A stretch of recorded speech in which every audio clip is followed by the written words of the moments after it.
the Oakley Scott Corporation and your sports network.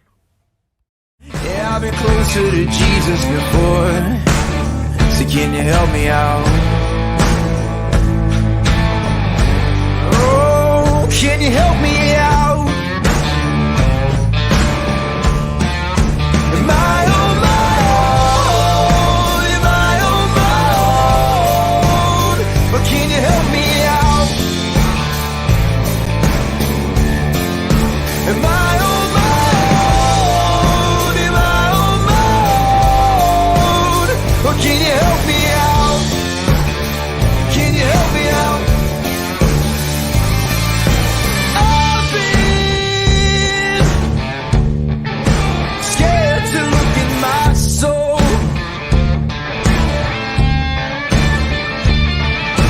I've been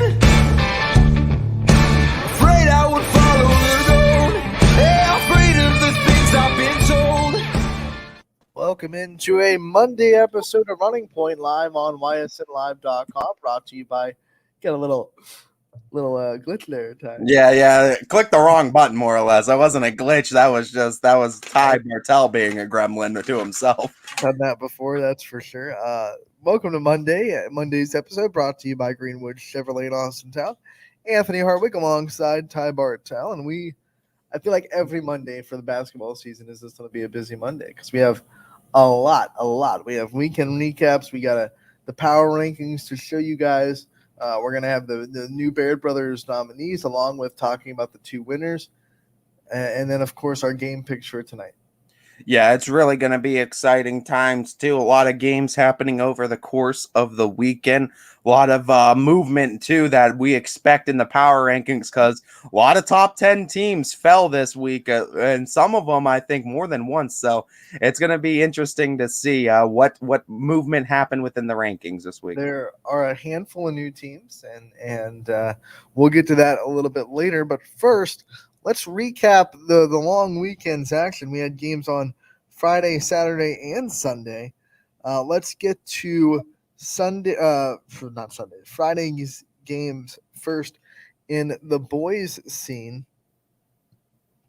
And the scores, the first one, Wellsville took care of Southern 73-41. This was one where I believe we split, and I believe I took it. I think so. I mean, You had the Southern. There was a few we split on too, and there's a few we'll have to look at too. But yeah, I mean, I know. I think though, I do think I won the weekend. I'm pretty sure I won the weekend. We'll see. Yeah, We'll go through it. We'll see. You got some wins on me though, but I'm pretty sure I did win the weekend after all was said and done. Well, you went in down 8, so hopefully for your sake, you won the weekend. I needed to pick up some points, so this was a big week for me, big weekend. Valley Christian edged East Palestine on Friday night, 37-31. Good win for Valley Christian, trying to get back on track and a win in the EOAC at that. Yeah, and you know what a knockdown, drag out kind of.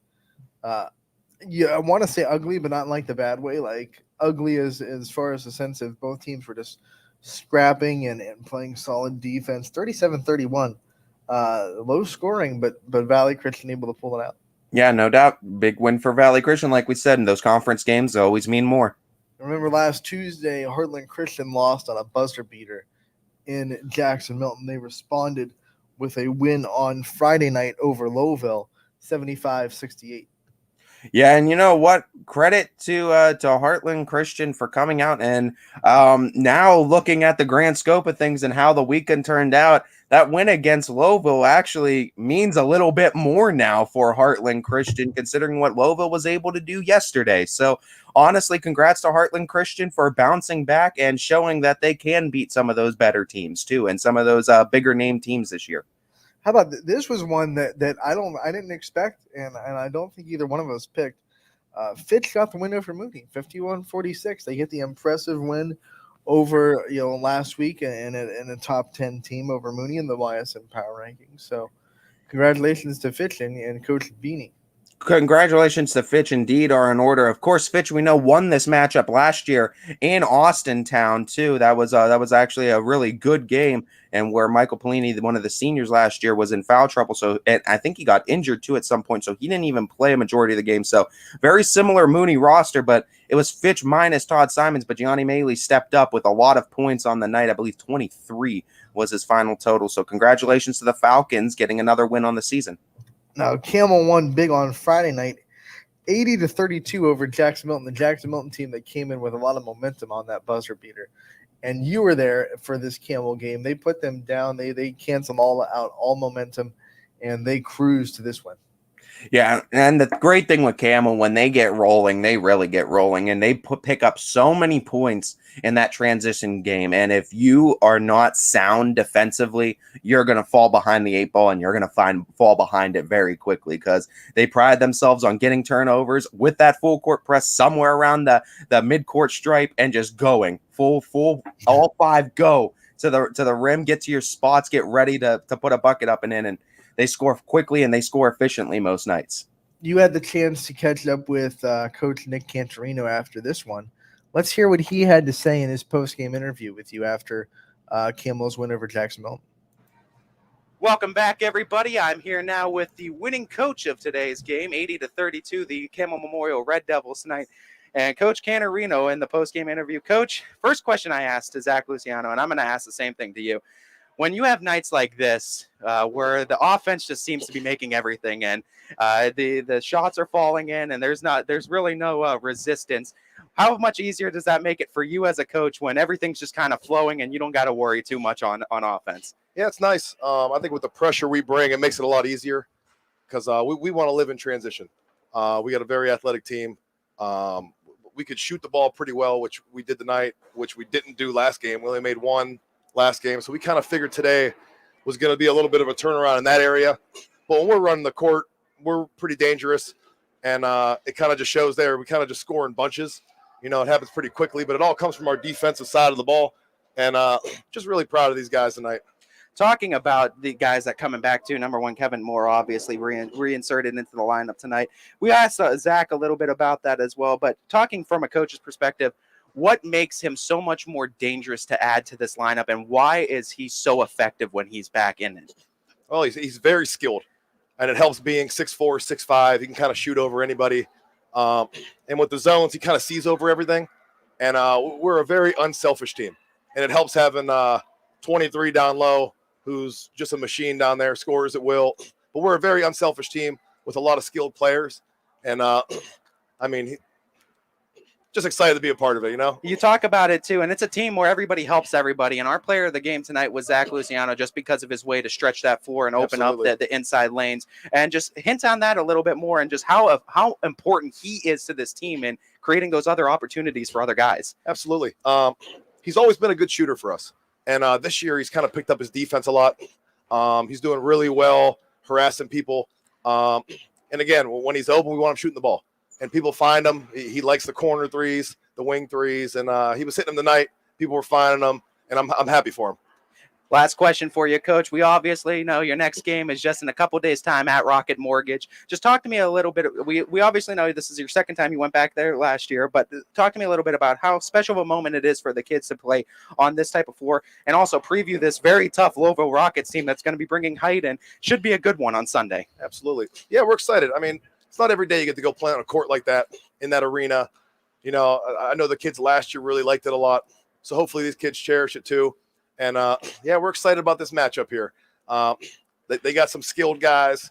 They got Lucene down low, which I hope Xavion's ready for him. I know he's a little bit bigger. But, yeah, we're excited here. We're going to welcome the challenge, and we're going to see what happens. Of course, if you can't make it to Rocket Mortgage, you could find that game on ysnlive.com. Girls, boys, doubleheader in Rocket Mortgage Fieldhouse, and you could catch the Red Devils there as well. Thank you so much, Coach. Appreciate it.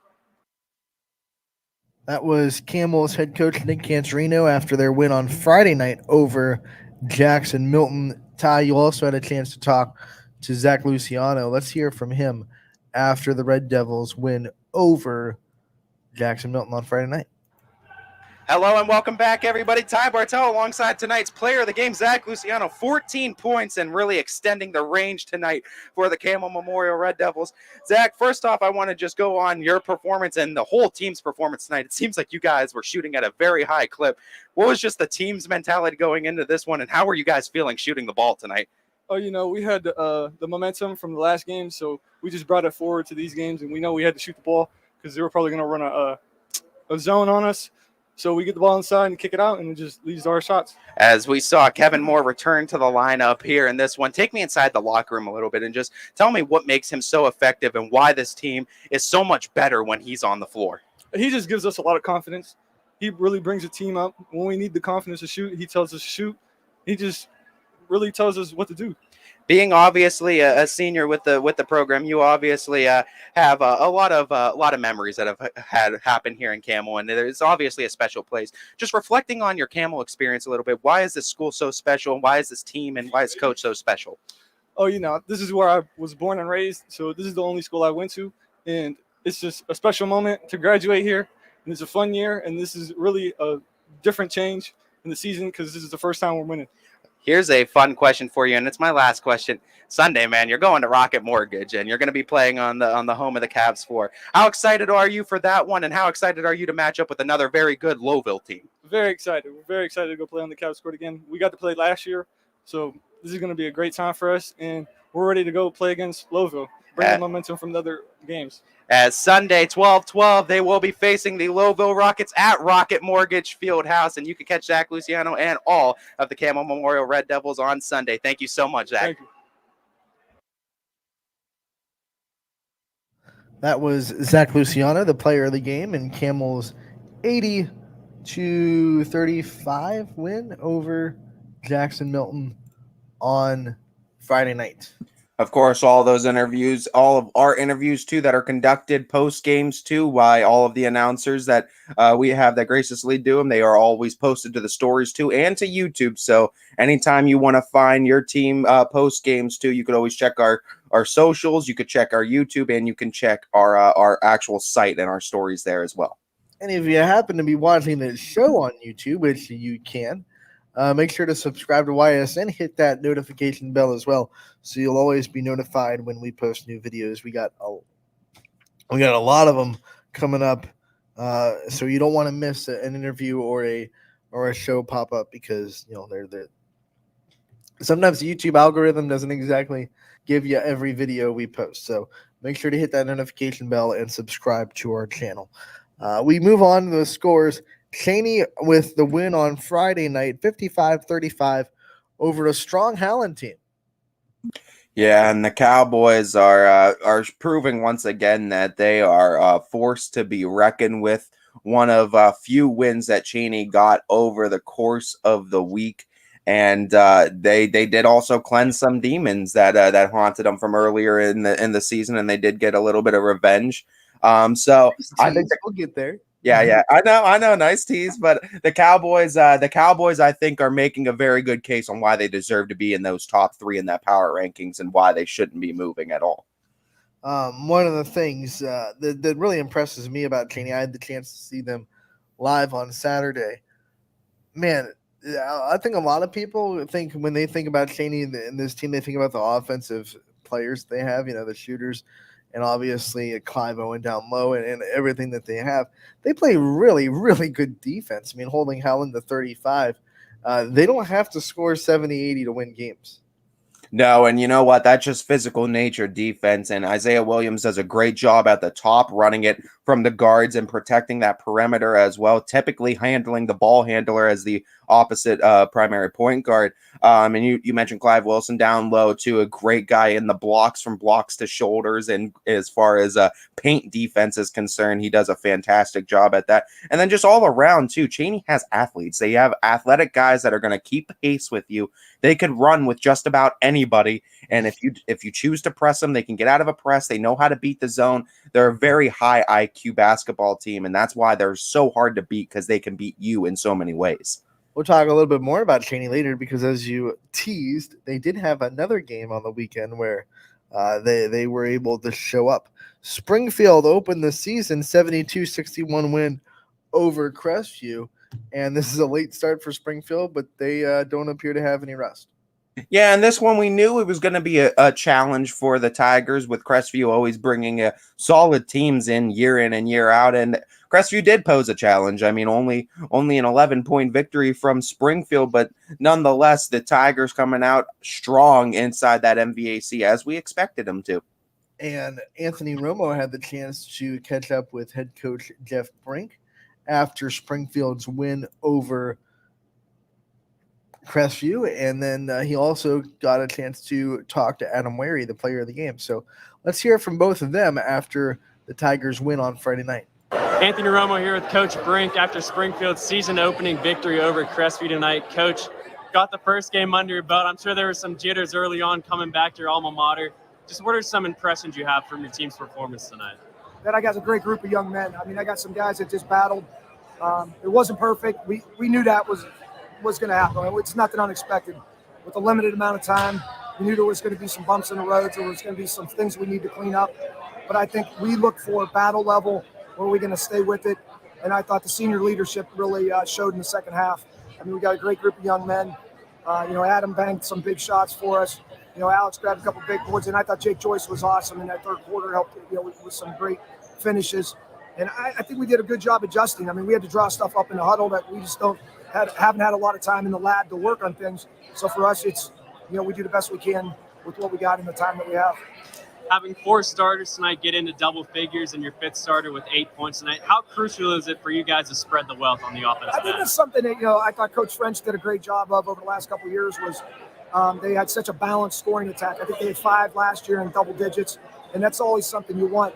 It's a sign of a great team and a very unselfish team. And I thought we shot too many threes early on, gave them some opportunities, and we wanted to settle in and attack the paint a little bit more in the second half. And I thought we were pretty successful with that, getting the ball into Jake. And Alex had a couple good finishes for us as well. Anthony Cusick for Crestview tonight. He was pretty hot to start off the game. Just talk a little bit about how dangerous he is upon the perimeter. We kind of expect. We know what he's capable of. He's a great player. We know he got hot and got in a roll. When you're getting one guy going like that, the goal is make sure nobody else is chipping in. And we tried to, take him out a little bit out of his comfort zone. So try to make his job a little bit harder in the second half. But, I grew up and I played with Paul. Got a lot of respect for him, obviously. We played intramurals together up at YSU, so it's great to see his son having a great day like that. I'm just glad I was on the positive end of the outcome. Anthony Romo here with Adam Wary, tonight's YSN player of the game after Springfield's opening season victory over Crestview tonight. Adam, 22 points. What are some big takeaways from tonight's victory? Just towards the end of the game, slow down and handle the pressure because we didn't do that. Well, I didn't do that personally pretty well. Just make our shots when we get it. Get it inside more when the other team's running the zone. We shot up a lot of threes, but we were fortunate to make most of them. So just to slow down and get our groove going. First game under the belt for you guys under Coach Brink. You guys seem like you have a great brotherhood on the court. Just talk a little bit about the chemistry you guys have. We've been playing since the 4 seniors that started together for the longest time, and we just love playing with each other. And then when Coach Brink came in, he made sure to make it tighter, bonder, and we're close with him too. So it just feels good, and we can play together. We have the chemistry. We know where to go. We know who to throw to, when and where. Adam, first game under the belt on the season. What are some expectations you guys have as a team this year? Hopefully just keep winning. Obviously making the state, but that's a long way. Just get in our groove, keep winning, build the chemistry, get it closer and closer every day, and hopefully just keep going.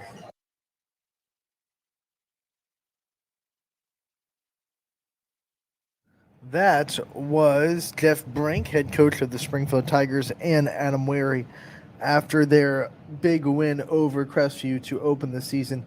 Tigers looked pretty impressive, and anyone that thought that maybe they'd have some rust or maybe they would miss some players they lost last year. So far, so good for the Tigers.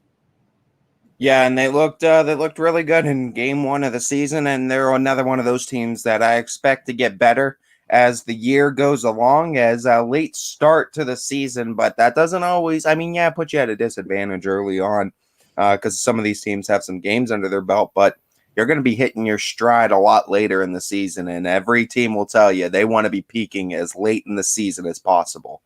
Well, they'll have more time in the lab as Coach Brink calls Love practice. that. I love that. I messaged you privately and I said any coach that calls practice the lab automatically goes to legend status in my mind. Most people already had him at legend status, but if you didn't before, you definitely do now. On Friday night, Boardman got the win over Ursuline 44-36. Big win for the Spartans as they continue to play really good defense and find ways to win low-scoring games. Yeah, as Ursuline, like we said, they're the team that I think, as like we said too, they were number one last week for a reason. We'll see where they are coming up this week, but number one last week for a reason, and that's quite simply because I think the belief and the consensus is they could beat anybody else 2 through 10 on the power rankings, and showcasing once again that they can with a big win over a team that we think is probably going to make an appearance on the power rankings at some point in the Ursuline Irish. West Branch got their first win inside the EBC on Friday night, 63-47 over Carrollton, and it was Jackson Hendershot and Andrew DeShields both had really good games. They can both shoot well from outside. They can both play really good defense, and they both can finish on the inside on their drives. Very balanced players for West Branch. Yep, congratulations to West Branch as they continue to roll. Roll indeed. Some other scores from the night on Friday. Columbiana goes into Lisbon and shocks the Blue Devils 58-49. This is a game that Lisbon probably really expected to win, but Columbiana had other plans. They get their first win of the year. Yeah, and Columbiana Clippers continue to prove everybody wrong on both sides as basketball looking pretty strong over there in Clipper country, both boys and girls sides. So congratulations again to the Clippers on another basketball win. Poland down play. I don't know if people know this, but Poland is down 5 players from either injury or other ailments right now, and they still finding ways to win. They beat Hubbard 70-52 on Friday night to get the win in the NE8. It's a win in the NE8 that's going to matter a lot down the stretch. So a big win for Poland to pick one up early in the season. We move on to more scores as it was a narrow one in Girard as the Indians held off South Range 58-56. The Raiders still looking for their first win of the year. I know we don't have a dog in the fight in who gets Baird Brothers, but I kind of thought Gus Johnson and someone from Girard deserved it after the week of basketball they've had against some tough competition teams and beating some big name teams down the stretch. They've beaten Ursuline now, and they've added South Range to their under their belt, and that's a big win against an NE8 powerhouse typically too in the Raiders. Already a big season for a team that last year only had 3 wins on the year. Yeah, no doubt. And Girard really, you see the trend upwards now for the Indians, and that's a huge win against the South Range team early on in the season. United all over Latonia on Friday night, 69-30. They get the win in Latonia. Yeah, United showcasing why they are always one of the tops of that EOAC, and they do so once again with another big win inside of it. Struthers isn't going anywhere in the NE8. They beat Niles 73-52. This is one I know I got on you because I remember saying you can't doubt the Cats until someone knocks them down. And they showcased that too because Niles was a good team. And what they shocked me in that I didn't predict, I thought Struthers would win. I didn't think they'd win by the margin they did. That was really impressive for me for the Wildcats. It's hard to go and play in the field house, and everybody knows that. Niles learned that lesson a little bit too hard for their liking. Sebring boys get the win over Kingsway Christian, 57-26. Big win for Sebring. And you know what? Coach Knapp's doing a great job over there, getting this program, building it back up, and getting a lot of guys to buy in. And you know what? Sebring looking pretty competitive early on in the season. Congrats to the Trojans for that. Salem lost a tough one on the road to Canton South, 52-37. That EBC, unfortunately, we're not in as much of the EBC. YSM, we don't have the coverage of as many teams in the EBC as we do in the NE8. But as far as basketball is concerned, that EBC is right up there with competitiveness in that conference for basketball. And we know Canton South is no slouch either. Going up to Canton, it's a hard road trip. It's like the NE8 when they have to go to Jefferson. It's just one of those ones that Salem looked a little bit flat, and they paid the price, 52-37. Yeah, look to bounce back, Quakers. It's a long season. East Liverpool beats Harrison Central 56-49. The Potters still looking strong. Honestly, right now, yeah, East Liverpool has kind of been the Cinderella story, I believe, of the season one. And it's kind of where they're tucked away down there near West Virginia. Not a whole lot of people up near the valley know about them or talk about them a whole lot. But the Potters, YSN guys are looking at them, and the YSN staff are looking at them real hard because Potters are making statements early on in the season, and East Liverpool showing they're proving to be a force to be reckoned with. And they were on power rankings last year. Are they on it again this or last week? Are they on it again this week? We'll I see. don't know. We'll see. We have Richie Giuliano joining us. He called a couple of games this weekend. He called one with you in Cleveland. Richie, how we doing today? What's up, guys? Glad to be here. Anytime we get Richie on the show, it's a good day. Before Richie even went to Cleveland, though, Richie had that game Friday too, I believe, or Saturday night between two Cardinals as Mooney versus Canfield. Why don't we talk about that matchup too before we venture into Sunday's matchup, Richie? What you saw from those? Yeah, give a lot of credit to Kerry Palermo and his entire staff keeping his team in the ball game. At one point in the game in that first quarter, they were down by 14 points. Canfield was up big time in that first quarter. And me being able to sit kind of close to the bench and courtside, I was able to hear a couple of the things he was saying, really motivating his team, telling them, where's our pride at? Where's our pride right now, being down by 14 on the road to Canfield? And they took that to heart, and they played really well. A couple guys for Mooney stepped up big time, some of their senior leaders, and they were able to come out, tie the ball game in that first half, and have a lead in the second half. But Canfield down the stretch made some key free throws by Dylan Shapiro, and they were able to pull away with a victory.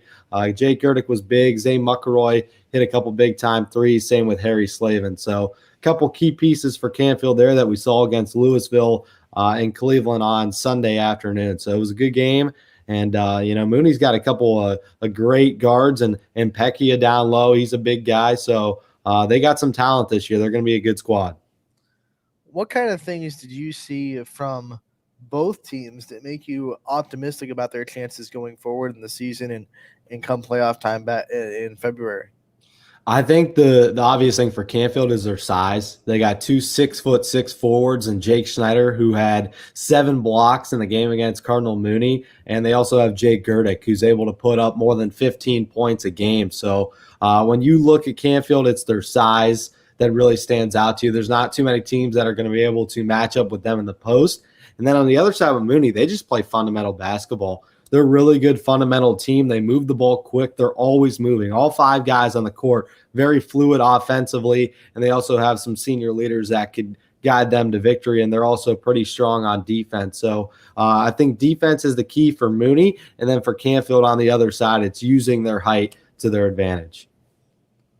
Team that matched them in height, and it was a second game in less than 24 hours that they had to face prior to Rocket Mortgage. Prior to the 3 and 5 o'clock games, you had a 1 o'clock game up there with the Louisville Leopards taking on the Canfield Cardinals. Talk to me a little bit about what you saw from both of those teams and how Canfield looked playing their second game in less than 24 hours.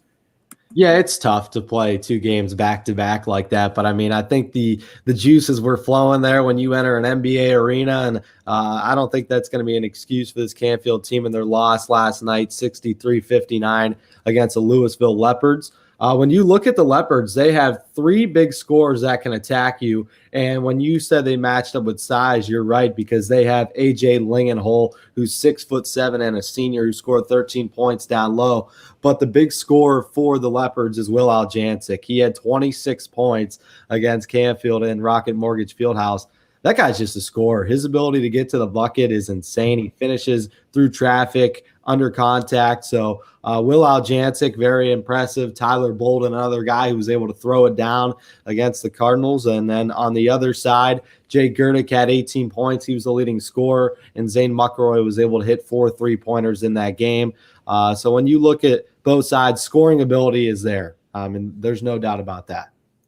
What was the experience for you getting to call a game down in Cleveland at the Rocket Mortgage Fieldhouse and getting to call a game with this cat over here? Yeah, it's funny. It's the first time I ever called a game with Ty. So what a perfect venue to get that thing rolling. And I was talking to Ty. They put us in the Joe Tate Media Perch, who was the Cavaliers radio guy for 20 plus years. It was just an honor to be there, first off all. And I'd like to thank Ysn and everybody for sending me. So it was a blast. And just being able to experience that entire arena, going underneath, seeing, some of the, not allowed to go in the locker room, but just seeing the outside and, everything it has to offer. It's just an incredible experience. And you couldn't beat the view that we had. I think it's the most perfect view that you're going to see in an NBA arena. I was commenting on that too yesterday. And I mean, just the games we always have at Rocket Mortgage, I think they keep putting us there at the Joe Tate Perch, and it's a perfect view, ideal for basketball. And just talk to me a little bit about that we talk about it from a media perspective, and it's always a cool opportunity going up there and just, being on that court and being on that perch. But talk to me a little bit about just the experience for these student athletes and, just from inside the Canfield locker room, as I'm sure these guys better than most. So just what that feeling is like for them too, and what the feeling overall it is for these student athletes to have this opportunity to go up there and play at Rocket Mortgage. Yeah, I mean, it's a great, experience for these young kids. And like I was telling you, Ty, when I was in high school and playing basketball, we were never able to really experience that. So this is something that the Cavs are doing recently, reaching out to a lot of Mahoning Valley ties and teams and seeing if they want to come up and play and then stay and watch the Cavs at night. So it's a full package when you look at it. It's not just, okay, we get to go up there and we get to play, but you're also spending quality time with your friends and with your teammates where you get to go play on an NBA court, and then you get to stay and watch the Cavaliers play a select game the next night, that night, whatever the case may be. So it's not just, we're going up there to play basketball. It's also we're spending some quality time with our teammates, and we're having a lot of fun at the same time, because at the end of the day, these kids are just high schoolers, right? And they just want to have fun. Richie, we would love for you to stick around for the rest of our score recaps of the weekend, and then after that, talk about our power rankings a little bit. Yeah, cool. Let's do it. So let's rewind, because we talked about Canfield's win over Mooney, and go back to the start of Saturday's scores. It was Marlington upsetting Salem in the EBC and handing the Quakers their first loss, 45-36. And it's the first time Salem's defense giving up more than – first time since their first game, I should say, giving up more than 40 points. Marlington, too. That's a win against Canfield. That's a win against Salem. And Marlington looking to be one of those teams that if you're in YSN country and you're trying to get through the playoffs, you might have to meet up with a Marlington team. They might have something to say about it. And we knew Salem's offense was going to be needed at some point, and this night they were. Well, I think Marlington – I saw both their girls and their boys this season. Two great programs. I saw Marlington opening night against Boardman, and you would think there's some rust with the girls program, especially after taking a long 6 months off and then coming to Boardman, a Division I school. But they knocked the rust off in that first quarter, and they were able to handle the Spartans quite easily. I like what Marlington has on the girls' side, a lot of key figures down low, but they could also shoot the basketball. And then on the boys' side, they play great defense. Saw them against Canfield. They just play really well, and I think you were on that call, Ant, when I was watching it. But they just play fundamental defense, really good scores, and they kind of rely on some of their seniors to guide them through. That was a game where Marlington looked like they had Canfield under wraps, and Canfield came back. The boys, at least, came back and beat them. It was the flip story in the girls' matchup between Canfield, where Canfield looked like they had that game under control, and Marlington turned the tables on them late. So that is the first loss of the year for Salem, and we go on to Wellsville, getting their second win of the year. Remember, earlier this season, they got their first win since back in the 2019-2020 season. So the second win of the year over Jefferson County Christian, 42-30. The Tigers get the dub. Congratulations to Wellsville. As you see, I mean, that's what we talk about. Steps are steps and building blocks are building blocks, however you look at it. And this is definitely trending in the right direction for Wellsville. Congratulations to the Lady Tigers for continuing to build that program and finding some more success with it. Howland gets the upset. They snap Louisville's win streak with the 69-65 win over the Leopards at home. Yeah, upset alert is right, and that is a Louisville girls team that is scary, and they're going to have a lot to say. Taryn McGlitch is obviously one of the biggest sharpshooters around. You got Brooke Heron down low. You have Kelsey Adelman. A lot of weapons on that team, and once they get back to full strength and everyone's back together, I think that's going to be a dangerous team. But congrats to Howland for getting that big win over Louisville now, as that's definitely going to do something for them, I would think, power rankings wise down the line. We talk a lot about Anthony Masucci on the boys' side, but this night it was Alyssa Masucci that got the big night for the Howland Tigers in their win. She scored 20 points in their 69-65 win over Louisville. We had a chance, Noah Ricks had a chance to catch up with Aaron Pounds after the game. Let's hear what he had to say. You guys had a little bit of a disappointing start to the season, but how does it feel getting the upset win over Louisville? I don't think it was an upset, and I don't think our season starting off was that disappointing, if I'm being honest with you. Anybody that looks at our schedule, you can look at our schedule and see that we played some really, really quality teams, and it actually prepared us for a game like tonight. I think Hoover was then undefeated. Salem was 6-0 at one point. Maslin Perry, their only loss was to Canfield. We got Ursuline, and now we just got Louisville. So Louisville was 5-1 coming into here. Our schedule's been really, really brutal. First game we lost by 1, so disappointing in the fact that because of the record, maybe a little bit, but every single game these girls have played hard. So, no matter what the record is, I'm proud of the girls, how they battled through and really fought every single game. Of course, you guys had 3 girls score in double figures tonight, but most importantly, Alyssa Masucci, the sophomore, going off for 22. How do you feel about her performance tonight? She's had a couple games where she's missed a couple shots, missed a couple bunnies. She made them tonight. She knocked them down. We got her a couple minutes in JV the last 2 games, and she's lit up JV in 1 quarter. So I think that kind of gave her some confidence, ready to come in and play tonight, even though she's a varsity starter. We've been kind of hit with injuries and a little bit of a flu bug, and we're down to 13 girls. And we lost another one tonight, so we're down to like 12 girls right now. So that's one of the reasons why we played one of our varsity starters. She's only a sophomore, and she only played a quarter at JV, so we needed it. So that really built up her confidence. Okay, so you guys went up by 15, but of course Louisville was definitely not going to go away. What were you telling your girls there when you called the timeout? I was telling them be patient, work the ball, be smart, and tell them there's nothing but a layup. There's no reason to fire up threes. There's no reasons to shoot a bad shot. Nothing but a layup. Don't lose your aggressiveness. When we broke the press, we still attacked the rim, and we got a couple of easy layups, and then we made a couple free throws at the line. That's been kind of an Achilles heel for us too. Is we've missed a lot of free throws in the first couple games. Okay, last question. You guys got a big game on Wednesday against Boardman. How are you going to prepare? That's league game. That's we start our league Wednesday. I actually just told the girls that it's almost a new season. We're 0-0 going into the league, so I want to win a league. I think Boardman it's not an easy league. We got some good quality teams up there, so we got to come ready to play. And our schedule early on has really prepared us to get ready to come in here and play our league. So we'll be ready to go. All right, thank you, Coach, and good luck Wednesday. Thanks, buddy. Coach Pound says, "Don't call it an upset. Not in here. Not in Howland." Big win for the Tigers. They get they snap Louisville's win streak, and they might be showing it on the power rankings. We'll see in a little bit. Yeah, Noah Ricks does a great job too covering. He always sends us in these interviews, so we want to give him a shout out too. Does great coverage and gives us great post games with coaches, players alike too. So doing a great job over there, Noah. Yeah, I mean, I'll say one thing about Noah before we kind of move on. I've known him since my freshman year at college, and the growth that he has in this past year is just phenomenal. He loves what he does every night. Being able to talk to him last week, he loves covering Girard. He loves being in that gymnasium, and he just has a lot of passion for what he does. So if you're able to tune into a game, or if you're able to talk to Noah Ricks, it's always a pleasure being able to listen to him and talk to him during the week. He's got a heck of a broadcast voice. I'll give him that for sure.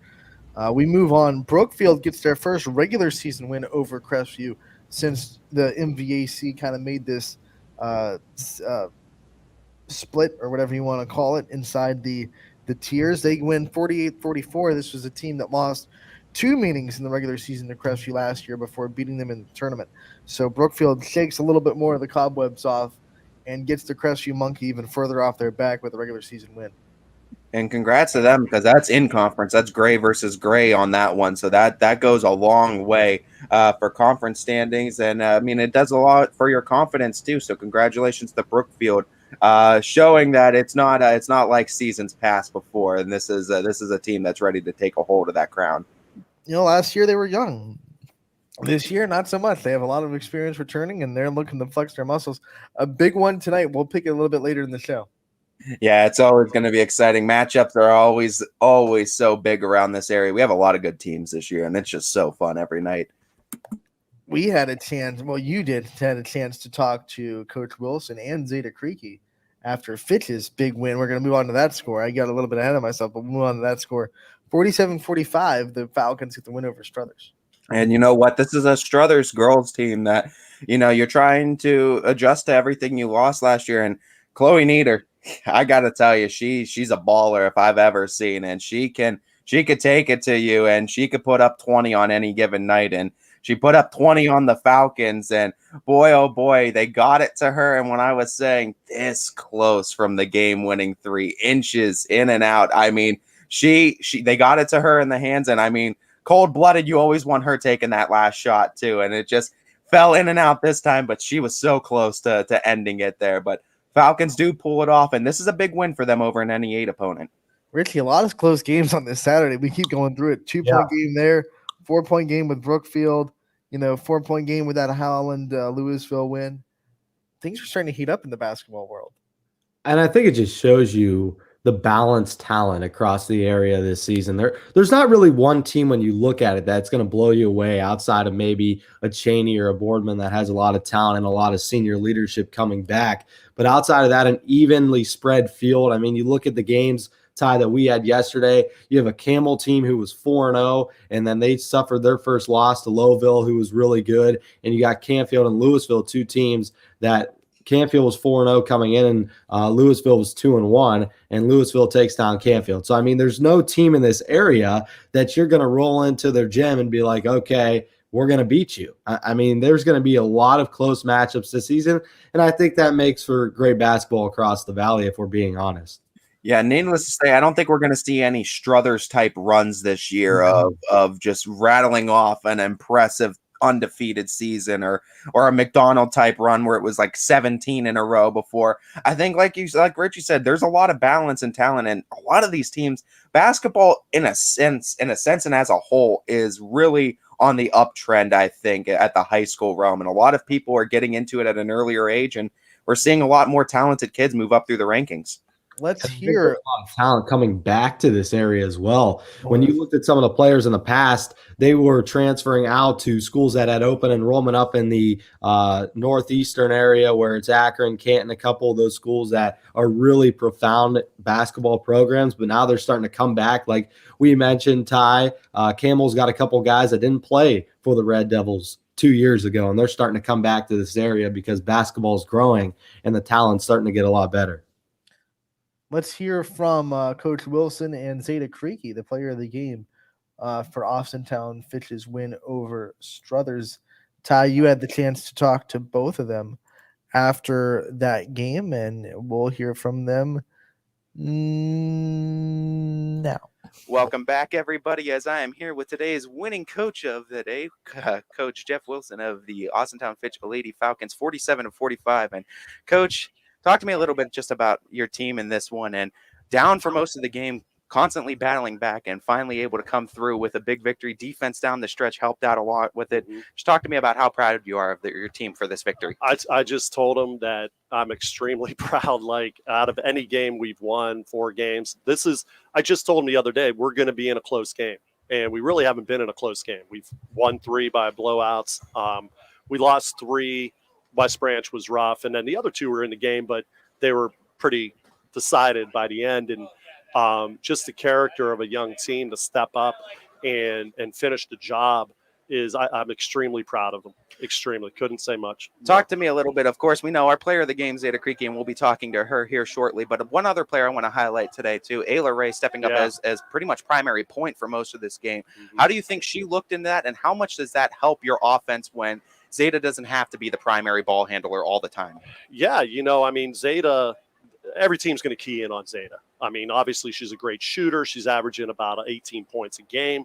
But Ayla's averaging over 10 a game, and Ayla's doing a great job. But I just literally told Ayla, I get on your case a lot defensively, and even in this game, I got on her case a lot. But at the end of the day, I feel her defensive effort leading our team was the difference in the game. Chloe Nieder's an awesome player, nice kid. But I think Ayla did a really, really good job on her in the second half. And talking about that too, Chloe Nieder obviously was a player that was going off for a big part of that first half. What was kind of the defensive talks inside the huddle and trying to key in on her and not let her be the sole reason why you win or lose a game? Guard her. Let's make sure somebody gets her. In the first half in transition, we weren't really matching with her very well.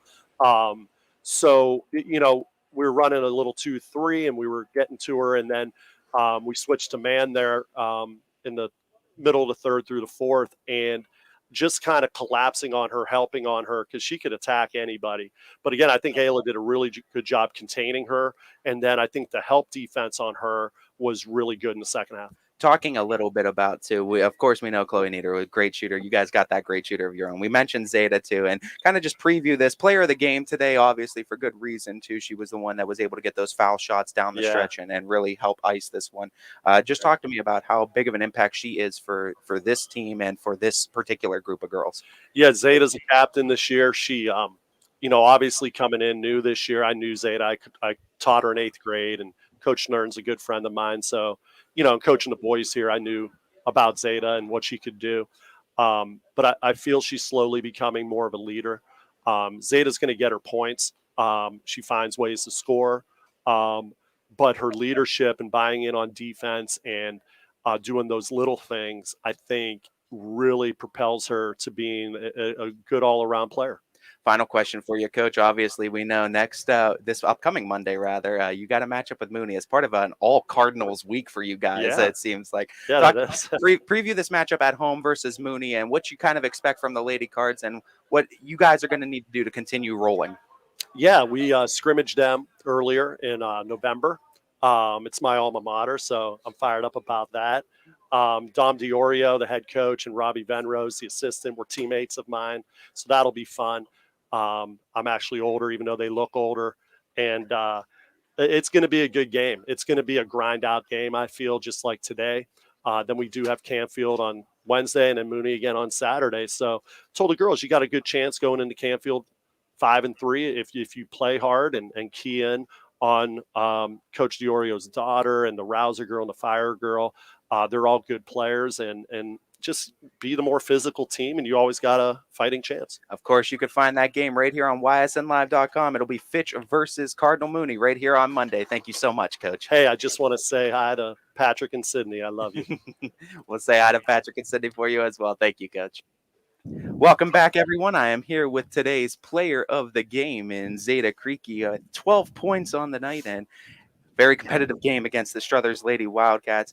Zeta, talk to me a little bit about just the talks you had with your team going into that one and trying to make that comeback against Struthers today. Going into this game, we knew what we had to do. We beat them last year, and we knew they've gotten better since last year. And especially Chloe, she's a great player, and we knew we had to guard her to the best of our ability. And going into it, it was just as long as we play good defense, which we've been working on a ton, and executing all of our plays, we would be good. Talking a little bit about your teammate Ayla Ray, who really, it seems like you guys are starting to get a really good chemistry in the passing game and feeding off of each other. Talk to me a little bit about the work you put in with her over the summer, the work you've put in yourself over the summer, and just how that team chemistry has starting to grow now between the girls.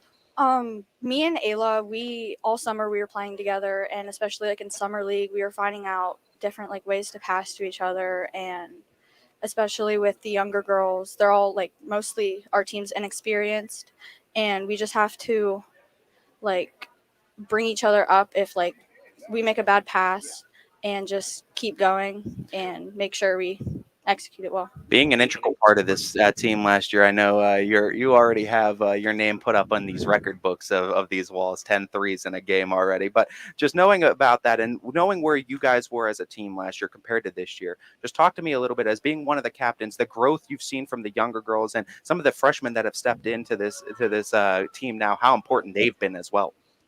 We lost a lot of players and like to other sports, and seeing the freshmen step up is a really big, like, really helps us, because without them, like, for instance, Rachel, she has a good shot. She's always playing good defense. And as long as they step up and just, like, we all come together, then we should be good. Final question for you. Obviously, this is a sport and a school that you played for the last couple of years. You're obviously in your junior year, but just tell me a little bit what makes Fitch so special, what makes this team so special, and why you love coming back to it every single year. Fitch to me is playing for them is a really big opportunity, and for how much I've accomplished, it's a really big deal to me, and I hope to accomplish more. And playing with them is, we build more chemistry together as a team and build such better bonds, and we're a very close team, so as long as we stay close, it's going to be great to play. As of course, you'll be able to catch the Lady Falcons again on Monday versus the Lady Cardinals right here on ysnlive.com. Zeta, thank you so much. Thank you. The opinions and views expressed in the following. Sorry about that. Oh my God. There goes the intro almost again. The opinions and views expressed in the following interview were of the speaker and the host. Oh my, that's what we need to play out before every interview now. It's just in case, just to cover ourselves. Welcome to Monday, man. Welcome to Monday. I loved Coach Wilson's response to when you asked what the adjustments were to stopping Chloe Nieder. Guard her. I mean, simple, guard her. Breaks it down pretty simple, huh? I mean, it is pretty basic when you just look at it. Much easier said than done, though. Chloe Nieder is going to be one of those real high-level threats inside the NEA. I'm really excited to see what more she can continue to do. I think she's averaging around 18 to 19 a game this season, so very, very impressive start for Nieder. As we continue these scores, Matthews gets the better of Heartland Christian, 52-42 on Saturday. We saw McDonald bounce back, get the win over Valley Christian, 62-28. That was a team that had a rough week, but they get things back on track with the win over Valley. Canfield girls made it 2 for 2 in that Canfield Mooney doubleheader as they win 55-34 over Mooney. Richie, you've had a chance to see these Canfield girls a couple times, and they're obviously considered one of the best teams in the area. Talk about what you've seen from them personally. And, we talked about what makes the boys optimistic about their chances at the end of the season. What about the girls? Well, I think the girls had a lot of experience last year and some girls that returned this year. And of course, they got the good scorer in Dill, and you got some great shooters with McElroy outside who really is starting to heat up. And that's one of the keys for Canfield girls this year is, Abby McElroy last year came off the bench and then she started to light it up in that second half of the season. She's going to be a big part of this team in 2021, 2022. But as a team, with Coach Reel, they always play fundamental basketball. They always play hard defense, something that they always work on in practice, and they're usually a good free throw shooting team, and we see that succeed down the stretch. So for Canfield this season, I think they are a force to be reckoned with just because of how much experience they had last year transitioning to this year in their starting five. So they're going to be a powerful team in Northeast Ohio, and they've already played a really tough schedule, which Coach Reel loves to do in the early going, and that seems to help them out in the later run when it comes to playoffs and district play. The 10th annual United Way Classic saw 4 very good basketball games on Saturday, and it was 3 boys games, 1 girls game. The day started off with Girard beating Salem 51-43. They get their second win in 2 days, and a lot of these boys teams can say that because I think almost all of them played on Friday night before playing in this Saturday event. Cheney boys got the win over Boardman 45-29. And this is a game where, granted, we have to point out that there were a couple of Boardman players that did not play in this game, but all the same, Cheney gets revenge on the Spartans. And it's a big one we got to look at, too, with Cheney and the Cowboys realistically trying to be number 1 seed in our power rankings. And I think, that it goes a long way to go back and beat the team that is the only loss on your record this season, go back and get some revenge on them now. And Cheney's beaten some pretty big teams, too, and their schedule's definitely one of, if not the toughest, I think, of everyone's in our area. Poland boys, and they finished out the day as well. Just do the 3 boys scores first. They got the win over LeBray, 60-44. A shorthanded Poland team right now continues to find ways to win. And Richie, when you talk about teams Poland's missing 5 players to injury right now, still finding ways to win. What do you think that says, not just about the team, but the coaching staff as well?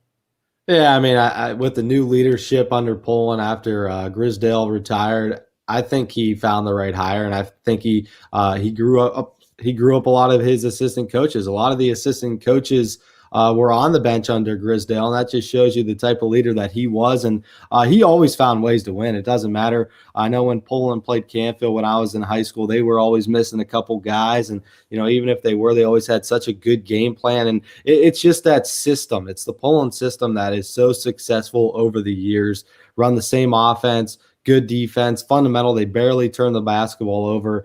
And just there's something about that gym. Going into Poland and playing in that gym is so tough. I just don't know what it is, but it's one of the biggest gyms in the area. It's a luxury to play there, and it's tough to win there just because of the atmosphere that the Poland faithful provides. And one of the players they are not missing is Christian Colosimo, and boy, is that kid just versatile on the basketball court. He's an athlete. He can beat you inside. He can shoot the 3 pretty well. He's a big body. It's just hard to defend. Yeah, he's just an athlete at the end of the day. It's a guy that's going to beat you both on the football field and on the basketball court. Just a two-dimensional player. Like you said, he bullies you inside just with his size and physicality, but then he could also shoot it outside, and that's what makes him so dangerous. Even when you try and defend him beyond the three-point arc, he's just going to bulldoze into the paint. He's going to bully you over, and he's going to finish. And with them being down a couple of players, not getting a lot of time on the bench either. He's playing a lot of minutes for this team as well.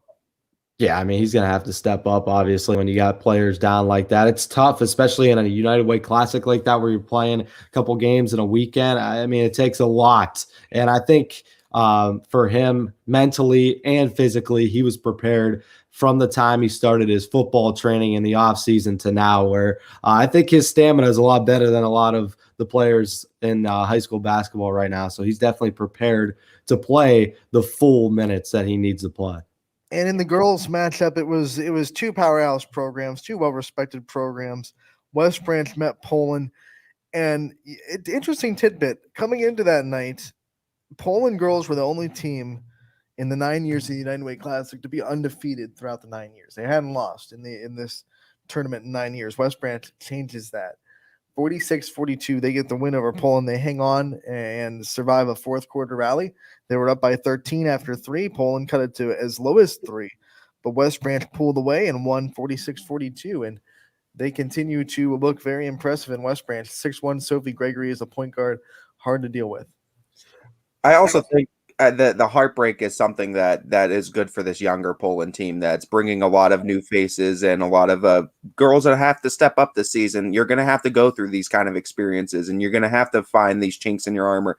And like we said, we know every team, there's not like a super team we feel like this year. Every team is human at its core, and Poland experiences it a little bit. But one thing we know Coach Blanche does better than most is he's going to be able to make the adjustments from this game and learn to get better from it too, because we know Poland's not going to go anywhere, and they're only just going to get better throughout the season. And look, a lot of teams could have just called it quits, down 13 after 3 quarters. Hey, this game's not going our way. Our shots aren't falling. Theirs are. Let's just pack it in and prepare for our next game. They didn't. They had the ball down 3 in the baseline. So they had opportunities to win this game, didn't execute, obviously. But, that's pretty impressive from a young team, as Ty said, down 13 after three quarters of play. Yeah. Go ahead, Ty. No, you're good, Rippy. You're good. Yeah, I mean, what I was going to say, I mean, you're down 13. We saw a lot of teams this weekend who were down big chunks, but were able to come back. And that just shows you a lot about the character and the grittiness of this valley, especially with a Poland team who knows they're good enough to hang with a team like West Branch and that could beat a team like West Branch. And, I think they still have a lot of confidence, even when you're down by 13. But that also shows you the leadership on that girls bench with Coach Blanche and, how well he's able to keep his team focused, keep his team motivated, especially at home against West Branch, even down by 13. So, I mean, you take a lot of positive outlooks in a second half when your team fights hard. And that's something that Ty talked about yesterday when we did the Camel girls game. That team was down by 15, but they were still hustling. They were still playing hard. They were still getting back in transition, not allowing easy baskets to Lowville. And that's something you take a lot of pride in as a head coach, knowing that, okay, even though my team's down by 13, 15, whatever the score may be, they're still going to battle back and they're going to give me everything they have. And sometimes a coach just wants to see that, a team that plays hard and has a lot of heart. And we already kind of talked about these games, so let's just go through the scores real quick. Lowville boys get the win over Camel 53-49 at the Rocket Mortgage Fieldhouse and hand Camel their first loss of the season. Ty, what did you see from Lowville's defense to hold this Camel team that was scoring 80 at will down to 49? Well, like we said too, Camel has encountered zone defenses before. We saw Jackson Moulton try to run it a little bit. Valley's tried to run it, I believe, a little bit at sometimes, but it's about how you execute the zone. And I think Lowville, more than any other team that Camel has had to face this season, they executed that zone very well. It also helps that they had some big bodies. Kyle Mills. These zones are a lot easier with big interior. Yeah, Anthony Lucente was a man amongst boys, he looked like, at Rocket Mortgage Fieldhouse. And he came to play, and he had a purpose in every play, it felt like every minute he was on the floor, whether offensively, defensively, he was active in some way. And I think Richie can say, too, just seeing him as well. I mean, we both awarded him player of the game just because you look at what he did on the board, you look at what he did defensively, you look at what he did offensively. I mean, he was the game changer for Lowville in that game. Yeah, I think Lucente kept them afloat for sure. Just from the start to finish, that dude was consistent. There wasn't a single minute, a single quarter that we weren't calling his name. Just the offensive presence and with the height of Xavion Leonard down low, same with Kevin Moore for Camel, they were able to win the glass. And that was the most impressive thing for me coming into the game because Lowville wasn't as tall as Camel, but they played with a lot of heart. They were able to get inside and they were able to hustle their way for a couple offensive chances. And going back to your point, Ty, I think another reason that the Rockets were able to come out successful, I was listening earlier in the show where Camel likes to have that run and gun type of offense where they could score a lot of their buckets in transition. Lowville was able to keep Camel in a half-court possession almost the entire game, and that was the difference in the game for them only scoring 49 points. And what head coach Matt Olson did, the in-game adjustments from the first to second half where they were running more of a man-to-man type of defense in that first half, and then they change it up on you. They throw a 2-3 at you. They throw a 3-2 at you, a 1-3-1. Some zones that Camel hasn't seen this season. Got to give credit to Olson and the entire Lowville staff where they were able to throw a couple of wrenches into the Camel offense. And here's what I want to ask, too, and you guys were both on hand, so you can speak to it. Camel likes to shoot as well. They like to shoot from the perimeter. Kevin Moore can shoot pretty well. How much did the wide arena and the depth perception do you think hurt the shooting ability of both these teams trying to shoot from the perimeter? I mean, we saw that all day there at the Rocket Mortgage Fieldhouse. You saw it a lot. I mean, just players just trying to get into that rhythm. It's a bigger court. We saw the girls' game, the Camel game. They had to make some adjustments in that first half because they were shooting from the NBA three-point range instead of the high school range. There's like a 3-foot difference in between. So just the players getting used to it was big. And I think one thing that really kind of hurt the Red Devils was at the free throw line. They weren't there a lot, but when they weren't able to cash in on some free throws. So that was a big difference in this game too. Lowville was able to make that adjustment at the line where they probably scored 20 points at the free throw line that entire game. When you lose by 4, that's one of the things you can look at. How many free throws did we miss? Yeah. Probably more than 4. Yeah, they did. Certainly, too. I mean, that's where Anthony Lucente was a huge factor in that because he got to the line a lot. He scored a lot of points at the line. He made a lot of his free throw shots, but he got a lot of the Red Devils in foul trouble, and they had to play a little bit more hands-off defense. And one thing about Campbell, they pride themselves on playing that physical type of defense, getting those steals, running it in transition, and scoring on you that way. They couldn't really do that as much in the second half with all the work that Lucene put in that first half. Mm-hmm. The Lowville girls got the win as well at Rocket Mortgage Fieldhouse, 37-14 over Camel. And then to close out the night in Cleveland, Louisville got the win over Canfield, 63-59 to give the Cardinals their first loss of the season. So 2 undefeated teams go into Rocket Mortgage, and they both come out with their first loss of the year. And one team goes in and gets their first win in the year in Lowville Lady Rockets. So I mean, it's an incredible thing that happens over there at Rocket Mortgage, as anything can happen too when you're on that court. Cleveland, where dreams come true. Who knew? And without further ado, that wraps up our scores and our recaps of the weekend. So now we get to get into the power rankings, right? And it is brought to you by Armidas Kachina. You can book Armidas Kachina for your graduation party today. It is perfect for home graduation parties or any other outdoor event. Amazing, unique foods, including their famous stuffed hot peppers, delicious chicken sandwiches, and more. They can even bring music to turn your party into a party. So visit armidaskachina.com on Facebook or call 330-787-1932. That number again, 330-787-1932. And without further ado, this is week 2 of the YSN Power Rankings, once again brought to you by Armidas Kachina.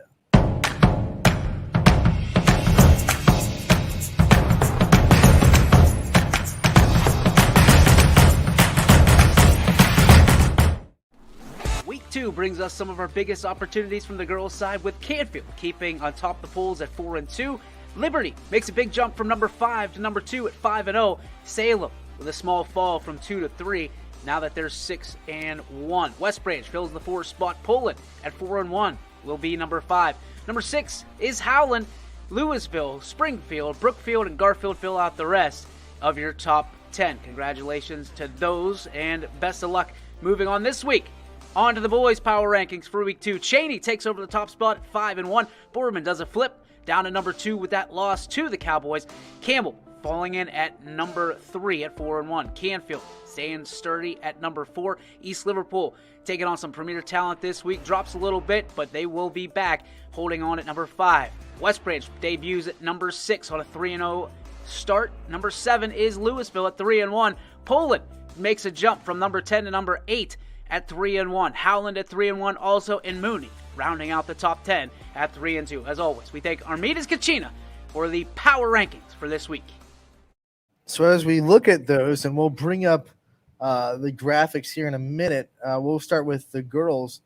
And what do you guys think of this list? And what do you guys think of where it falls in week 2 compared to week 1? We have a couple of new members of the power rankings this week. Yeah, and I think a lot of people are probably wondering why Canfield, a 4-2 team, is in first place when you have a 6-1 West Branch and Salem team in Liberty. Well, you look at the strength of schedule that Canfield has had this season. I mean, they've played one of the toughest schedules in Division I basketball. Marlington, one of the best teams in the region. Same with Stowe. Those are their 2 losses, where they lost that heartbreaker to Stowe on the road by 5. But they also beat some really good teams. They beat West Branch 45-22. They beat Perry. Maslin Perry is always one of the best girls basketball programs in this region, 61-50. And then they just took down Mooney and Ursuline, the 2 rivals this past week. So, I mean, when you look at Canfield and Salem and West Branch, it's pretty even, but the Cardinals, I like how they get that top spot just because of how good their record has been this season. Look at Liberty. I think they're sitting in number 2, and they have more big games this week, and their offense has looked almost unstoppable. They're scoring almost – I believe their average is about 70 points a game. They're the best girls' offense we see in the area. And I feel like if they continue that stretch, and obviously their schedule is never going to reach the strength of schedule Canfield's will. But if they start beating the teams that we think are favorites in that MVAC, if they beat Brookfield handily tonight, you might have to start talking about Liberty taking up that 1 spot. I think so as well. I mean, looking at Liberty and getting a chance to see them this year, I mean, they have scorers all over the floor, and I mean, you talk from Demi Watson, you talk from Sienna Smith. I mean, they can beat you in a multitude of ways, and Liberty does look to be one of the strongholds of the girls basketball this season. One of the things that was, we all turn in our own polls, and then you get the points based on where your polls land on as far as the executive staff are concerned. I didn't have Howland overtaking Louisville in mine yet, and to be fair, in my week 1 power rankings, Howland wasn't in it yet because they were still sitting at 1-4 going in the last week. So I know they won head to head. They won by 4. It just wasn't enough for me to say Howland was a definitively better team than Louisville, but they're right next to each other, so it's not a big gripe. I just might, if we're being, I just might flip those two and still have the 6-win Louisville team who plays a very tough independent schedule and just flipped a little bit over Howland. Yeah, that could be a definite move there. It's a pretty solid list though here. I mean, I agree. I think with a good amount of the top 10 here, I might interchange a couple if I were to really look deeper into everything. But I agree. I think just at the base of these 10 teams deservedly being in there. Springfield, a newcomer, as they got big wins this week over McDonald. They have another chance tonight to get more wins on the year. They play Sebring tonight. Springfield was a team that was on my list last week, didn't make the overall list. But I think they're going to be one of the favorites in the MVAC Scarlet tier, and now they're sitting there at the 8th spot. Yeah, and you know what? I mean, it's a good thing for Springfield too, being able to get in there as the girls. We expected the girls team to be good this year, and you know what? They're showcasing that 3-1 to start the season and working their way onto the power rankings for the first time. Let's take a look at the boys and talk about where these line up. Obviously, Boardman Cheney might be jockeying for the 1 and 2 spot all year, as since Cheney got the revenge win on Saturday, they flip spots and they go to the 1 spot. Yeah, I think Cheney right now, like I mentioned earlier and alluded to, those two are going to be the top 2 teams probably all year. And with Cheney knocking off Boardman, although the Spartans had some teams or some players out that game, I think they deserve that number 1 spot. But it's going to get a lot tougher for Cheney down the stretch. They take on a St. Vincent, St. Mary team here in the next 2 weeks that just played on ESPN and is one of the best teams in the region. So it's going to be a fun stretch for the Cheney Cowboys. Same with Boardman, though. Their first loss with some players out. They have to keep their heads high and move forward. Those 2 teams, along with Camel and Canfield, are going to be in the top 4 all year long. But I think one team we're going to see slide up slowly but surely, week by week, is going to be the Louisville Leopards. They lost their 1 game to Alliance, who's 4-0 this season. And Alliance is a really good team. Louisville is without one of their best guards who scores 19 points per game, and they were still able to knock off Canfield by 4. So I think the Leopards are going to continue to climb this leaderboard every week, and by the end of the season, I think they're going to be a top 4 team. I think Louisville fans are looking at this like, why is Camel number 3? Why are we on the list? Want to remind people that these, the polls that the executive staff turns in are done on Sunday. So obviously, some of the scores on Sunday aren't really factored into this week's Power 5 or Power rankings, but they'll be considered for next week's. I still think, yeah. I mean that is the one loss that Camel suffered this season. Louisville's also handed Girard their one and only loss this season, as well as beating a good Crestview team. And I mean, you look at their one loss; it did come against Heartland Christian, who's been a very high scoring offense. I think I agree with Louisville fans. I would have had them at some point at somewhere in this list this week after that big win over Camel, and just considering wins throughout the season. But I do think Louisville is definitely a team you'll probably see in weeks to come. It's just hard because you look at this list and you're like, who do you even replace? I mean, no one's really slipping that much this year so far. Mooney lost by 4 to Canfield, who we have as number 4, so it's not like – and they fell a couple of spots. So it's really – it's the point of a top 10. It's hard to kind of crack the top 10 because there are a lot of really good teams in the area this year. Yeah, but I mean, if there was one I would try to add in there, that would probably be mine. I think Lowville is definitely putting together a very good resume, especially after yesterday's game. Gerard's probably on the outside looking in a little bit too. I mean, they've had quality wins now, and they're starting to prove themselves a lot better than last year. Thomas Cordero having a great season so far for the Indians, as they beat Salem on Saturday, they beat South Range on Friday night, and they continue their quest to prove to everyone in the area that they are a lot better team than they were last season. Yeah, and that's the case, no doubt, as they're definitely coming out with big wins inside that NE8. I'll be interested to see how they match up with the only NE8 team in the power rankings right now in Poland. Yeah, and it's going to be interesting to see what that boys' side does, as Richie knows a lot of those athletes over there, and Poland's going to be one of those tough teams, tough to beat because they're just physical down low. Yeah, I mean, it doesn't matter how many guys are going to be out for Poland. They have such a deep system where they could even pull guys up from the JV ranks, and Poland's going to stay in that top 10 pretty much all year long. And I think we're going to see a consistent top 10. The only teams that are probably going to float out are going to be 9 and 10, depending on how their schedule goes. And like you said, the way Lowville's been playing, knocking off a big Campbell team, and they're 4-1 this year. So I think Lowville will probably be featured in this top 10 come next Sunday. And DJ Oakley making a good point. Heartland's a team that one loss in the year. Their offense is working on all cylinders. Even in that loss, they scored more than 60 points, and it was a buzzer beater loss to Jackson Milton. So where are they on this top 10 figure? Where do they kind of you got a weird triangle with Heartland, Lowville, and Camel right now, where everyone's beaten or lost to each other right now, but you can make a case for all of them, I think, being in the top 10 in some form or fashion.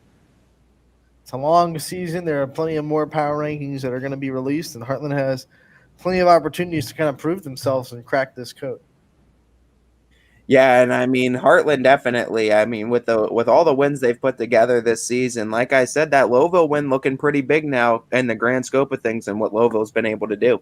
I think that Jackson Milton loss kind of to me it shook me a little bit because Jackson Milton lost a lot from last year, and they're fighting hard. I'm not trying to knock Jackson Milton by any means, but at the same time, we saw Jackson Milton go and lose the next game 80-35 to Camel, who's number 3.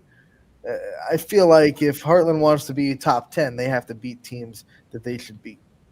Yeah, and I mean that's the case, but hey, that's the beautiful thing about basketball in this area, especially this year. Anybody can beat anybody, and we say any given Sunday, any given Friday for football. Hey, it's any given night with basketball this season, and that's what makes it so interesting. Yeah, and another thing for when you look at Heartland Christian, a team that's pretty much been consistent on the offensive side all season. I mean, look at their offense. They're scoring about 75 points per game. They put up 101 points against Mineral Ridge to open up this season. So an offense like that, my goodness. You said the 2-point loss to Jackson Milton, that's a tough one, but, there could always be that game like we saw yesterday with when Ty and I called it with Campbell, that Campbell just didn't have it that night offensively. They just didn't connect on some shots, and that kind of fruition the game for Lowville. So when you look at it, Heartland Christian's got Crestview coming up, who's 1-2, and then they take on Badger at home. So kind of an easier stretch for Heartland Christian where they could probably improve to 7-1 by the time it's Sunday, and they could crack that top 10. And that Badger game, I think, is going to improve a lot because Badger is a very big team. They're hard to kind of go up against, especially if you're of smaller nature, and I think that'll be one of the games that Heartland can once again kind of put their chest out a little bit and put their name back in the mix for that power rankings.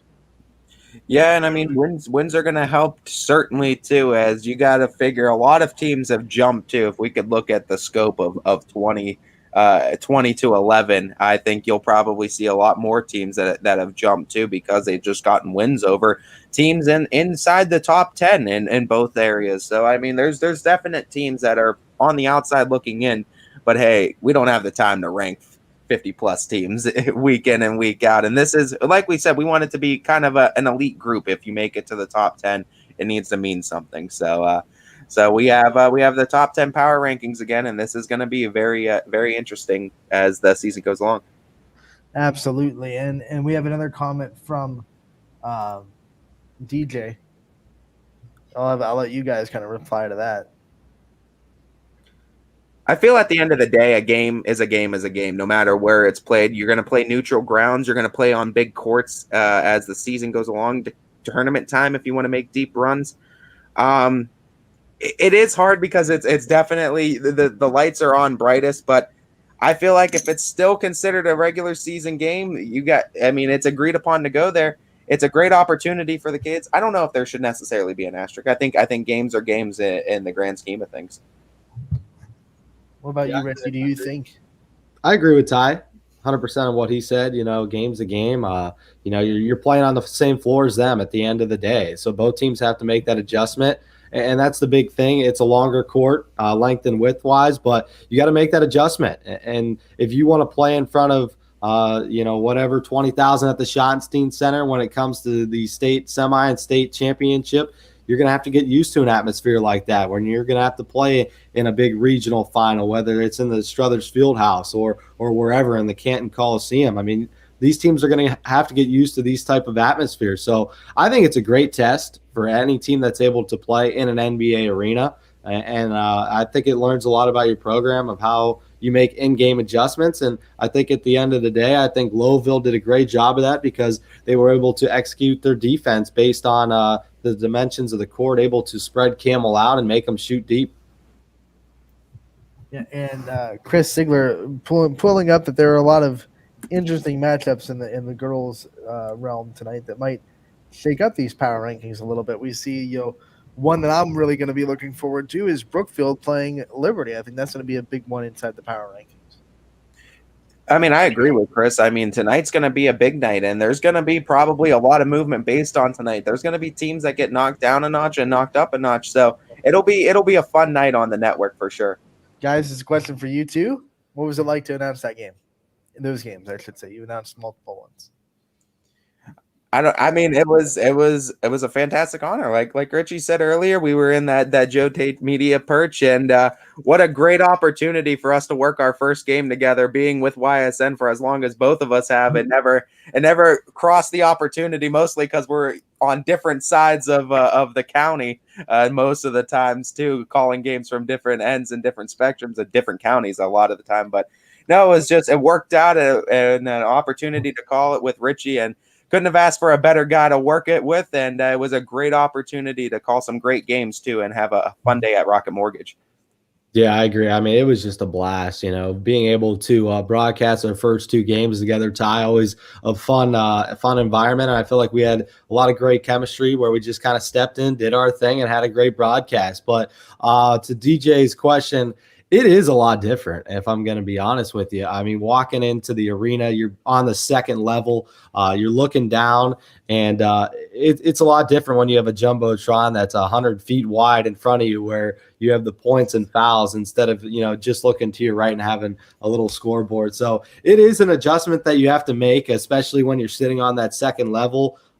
Besides Struthers, you're not really going to be that high up where you have to look down and really pay attention to numbers and names. But it was a blast. Just being able to experience that whole thing was very fun. And I'd love to do that every weekend, to where you could get one of the best views in all of basketball, no matter where you're at in the country.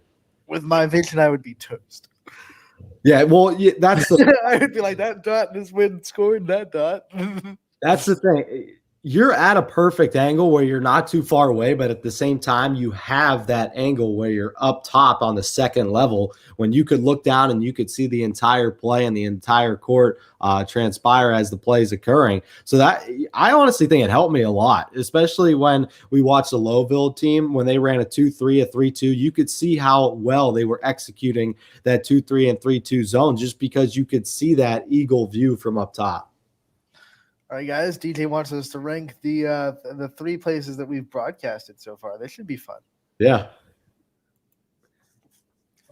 Anthony, go first with this one. You haven't said a lot. Go on, give us your I'll time. go first. Well, one is Akron Firestone Stadium down there for softball state tournament games. I mean, it was my home away from home for so long. I was a season ticket holder for the Akron Racers from 2014 to 2017, and spend so many good memories there and watch so many great softball games there. And to be able to call a game in that stadium was just an honor for me as a softball fan, but also as a broadcaster. So that's number one, first and foremost.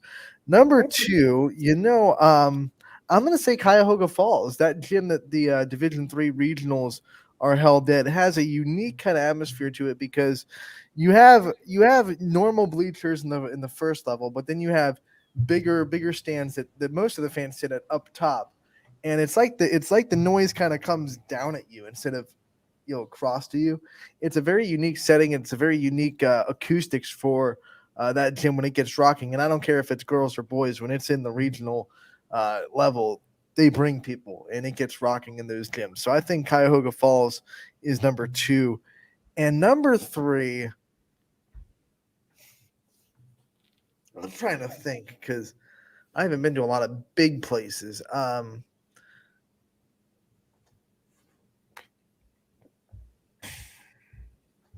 It's gonna be homerish, but getting to call a game in my alma mater and getting to call a game in gyms where I was just a fan for so many years at South Range, I'll never forget the first game I called there because it was so surreal to kind of be able to be on the call in the gym that I spent so much time in, just either running that Twitter account for South Range or just being a fan. So I'm going to say South Range is number three. I know it's kind of homerish and whatever, but I'm gonna use that. I'll rattle three off, and then I'll let the guest of the hour take off the last three because I know he has some impressive ones too. I'll go reverse gate. I'll go number three first. Number three for me is gonna be the Pro Football Hall of Fame where Fitch played Canton McKinley. That was a fantastic game, being up in the skybox and just being up there and being able to call that game in that atmosphere was very cool in regular season play. Number two is easily going to be Akron Rubber Ducks Stadium when I got to be on the call for that JFK State Championship game with Alec Caberna. That was a great atmosphere to be a part of, to witness, and to see all that unfold too. And to see one of our teams get that big state championship win, that was a really, really cool moment to experience. And first and foremost, it's easily going to be that Rocket Mortgage Fieldhouse. And as Richie, I think, will probably have that in his list probably somewhere as well. I think it's just a cool opportunity, knowing all the names that have stepped on that court and all the memories and all the moments that have occurred inside the confines of that building. I mean, it's always a great opportunity, and I'm thankful and blessed for YSN giving me the opportunity to announce at all of those, because all three of those venues wouldn't have been possible without. So very thankful for the opportunities I've had. All right, Richie, it's your turn. You're the man of the hour. The spotlight is on you.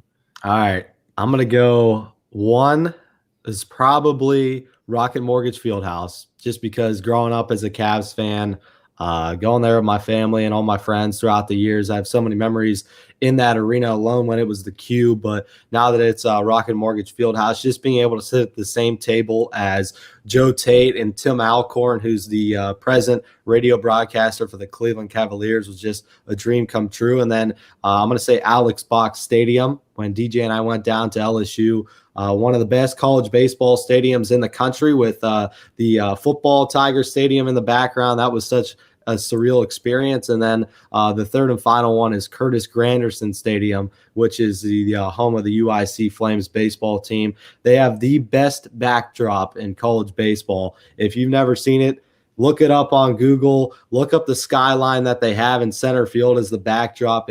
It's one of the most gorgeous views in all of baseball. And one more shout out to DJ and Parker Cadu at Nichols State in that cornfield we went to there down in Louisiana. That was a fun little trip we had down there too. That was fun. I want to give a shout out, like an honorable mention to YSU and Richie, I got to call games with you there for volleyball, and before you, it was Corey Kristen and Mike Rostowski. And that was kind of where I got my broadcasting chops, where YSU gave me an opportunity, and I was able to call volleyball there for, I believe, 4 seasons, which is just incredible. One as a student and 2 as a non-student. So in both aspects of it. And, you kind of look fondly at the places where you got your start. Yeah, you're right. I mean, shout out to Eastwood Field too, where I got my start, my first ever broadcast ever. That's a place that I call home. It's my second home where I spend pretty much all summer there. I mean, from the months of April all the way out to the summer months of June, I'm there in Eastwood Field. So it's a lot of fun there. I mean, like you said, it's a place you call home. You feel comfortable. It's a place you walk in and you know everybody. You're able to sit your stuff down. You're organized, and you just have that comfortable home style feeling in that radio booth where you're always going to have a good broadcast. So shout out to Eastwood Field and shout out to the Big League. It's like an episode of Cheers because you go where everybody knows your name. Yeah. I'm dating myself a little bit, and a lot of our younger viewers are like, huh? All right.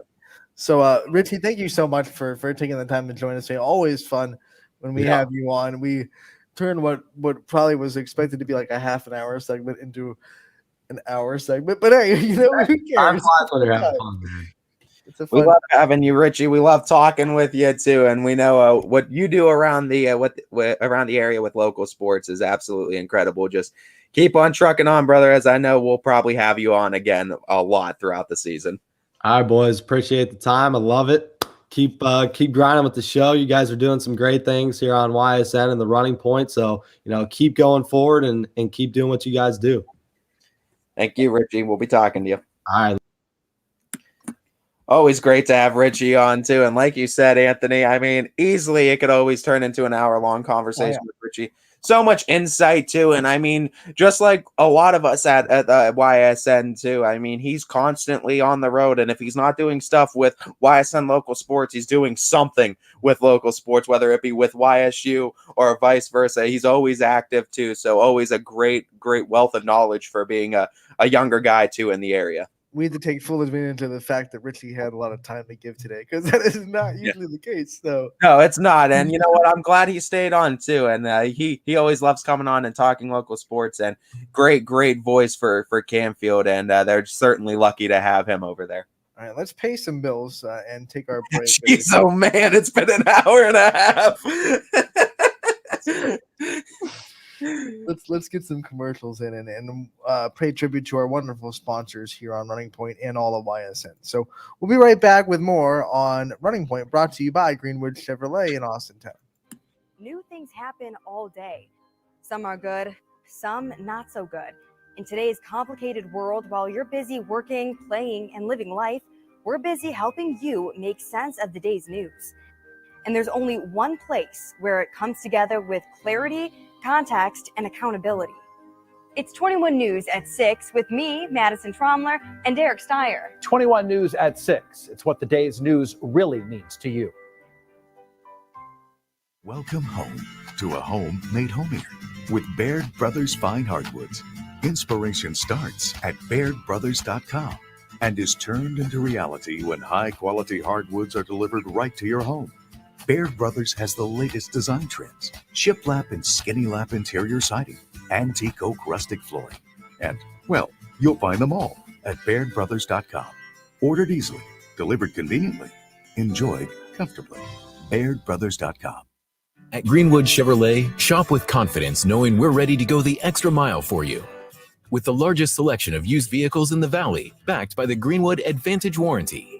Every one of our vehicles has undergone our own 126-point inspection, so it passes the most important inspection, yours.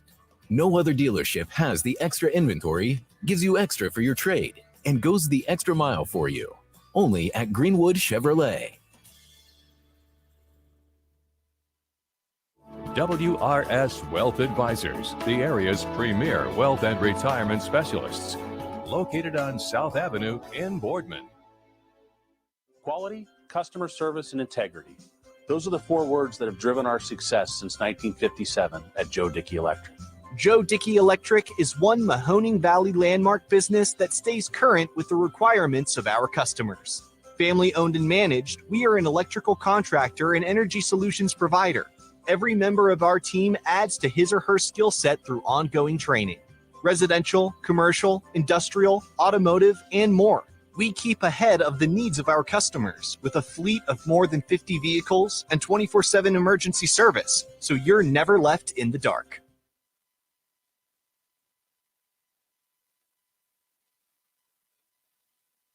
Welcome back to Running Point on YSNLive.com, brought to you by our good friends over at Greenwood Chevrolet in Austintown, Anthony Hartwig, alongside Ty Bartell. And Ty, it is time for our pick'ems, our game picks for tonight. We have plenty of games on the network and other games that are happening as well, and you can pick with us on our Twitter account at Running Point YSN. Breaking news too on games tonight. I don't know if we've broke this yet. Per Wyndham AD DJ, their girls game tonight with Bristol has been canceled. So if you're looking to get out to the Wyndham game tonight, Wyndham Bristol canceled for tonight on the girls side of things, and that is per Wyndham AD. So we have that taken care of too. Just wanted to make sure we got that information out to all of our fans looking for that game tonight, or if they were going in person, just know that Wyndham Bristol again not happening tonight. That is the second game to be canceled tonight. Brook Champion at Crestview also postponed for tonight as well. So now that's two games that were on the schedule for tonight that are no longer there. Yeah, as just, sometimes this happens too, and we kind of expect that, as COVID is still a thing that is looming, but also too, I mean, there's sicknesses, regular sicknesses, there's injuries too, and they want to make sure they take everything serious this year. So we don't know what it is too, and it's just a game that's down. I don't know if it's going to be rescheduled or if there's any intentions of rescheduling it, but for sure we know those two games are down off the network tonight. Okay, so you won the weekend by 2. So you are it's now Anthony plus 6, by the way, still at that 6-point lead. But you did win the weekend, so you get to defer this week's pick. Do you want me to pick first, or do you want to pick first? In the first game of the pick. Do I get to know the first game, or do I have to write down our schedules? The first game's going to be Fairport Harbor at Badger, 5:30 tip.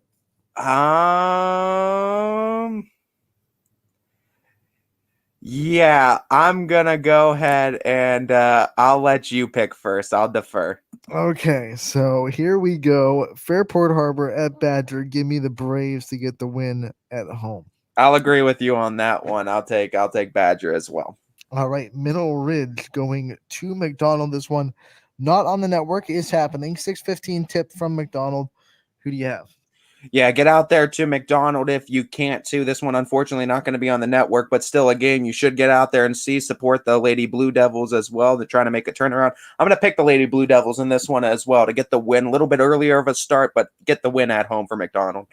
Lucia Walford had 26 points against Valley Christian on Saturday. If she starts scoring like that, then McDonald's going to be hard to deal with all season. So I'm going to take the Blue Devils as well. This one will be on the network. It is slated for a 6:45 tip. It is Lakeview going to Struthers. This is interesting. This is very interesting game, in my opinion. And it's my first pick. You know what? I got to take Lakeview in this one. The defense, I think, is super impressive. I think even in that loss to South Range, they played really good defense.